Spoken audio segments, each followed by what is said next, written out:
یہ دعویٰ کرتی ہے کہ انہوں نے خلافت چھین لی ہے، مانتے ہیں کہ خلیفہ بنے وہی ہیں،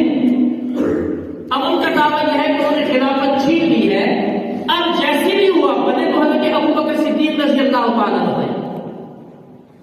اور اس پہ ایک بات آپ کو بتا دوں کہ آپ کہیں بھی خلافت بلا فصل پہ سوال بات ہو جائے تو بنیادی طور پر یہ اصول یاد رکھیں، 6 سوال، اگر کسی راضی سے 6 سوال کر لیں اور ان 6 سوالوں میں اپنے عقیدے کے مطابق وہ خود ہی نہ بھول گیا تو آ کر میرا ایمان پکڑنا۔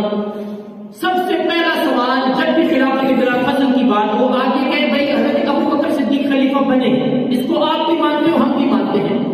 تو ہمارا تو دعویٰ نہیں ہے کہ وہ خلیفہ بلا فصل ہیں، وہ تو ہیں، ہمارے زائد کو ثابت کر رہے ہو کہ انہوں نے غصب کی ہے، بنے ہیں یہ تو آپ بھی مانتے ہیں، بات اگر یاد کیا ہے کہ انہوں نے غصب کی ہے معاذ اللہ، تو ہمارا سوال یہ ہے کہ تمہارے نزدیک یعنی روافض کے نزدیک جو خلیفہ بنتا ہے ان کے نزدیک خلیفہ ہوتا ہے منصوص من اللہ، جس طرح نبی کو اللہ بناتا ہے، اللہ منتخب کرتا ہے، اس طرح خلیفہ اور امام کو بھی اللہ منتخب کرتا ہے۔ تو ان سے پہلا سوال یہ ہے کہ خلیفہ کون بناتا ہے؟ لازمی بات ہے کہ خلیفہ اللہ بناتا ہے۔ اہل سنت کا نظریہ یہ ہے کہ خلیفہ وہ ہوتا ہے جس پر امت متفق ہو جائے اور اس کی بیعت کر لی جائے، شورا جس پر متفق ہو جائے، اور یہ حضرت علی رضی اللہ عنہ کا قول نہج البلاغہ کے اندر موجود ہے، حضرت علی نے فرمایا کہ جس کو شورا متفق کر لے وہی امیر المومنین اور وہی خلیفہ ہوتا ہے۔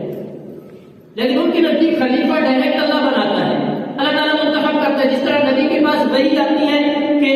آپ کو اللہ نے نبی بنا لیا، اس طرح خلیفہ اور امام کے پاس بھی اللہ کی طرف سے انتخاب ہوتا ہے۔ تو سوال یہ ہے کہ خلیفہ کون بناتا ہے؟ جواب ان کا یہ ہوگا کہ خلیفہ،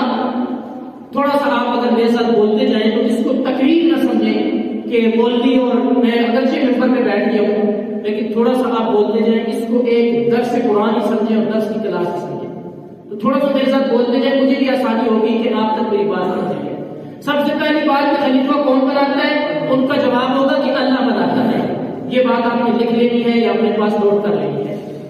دوسرا سوال آپ نے یہ کرنا ہے کہ یہ اس پہلے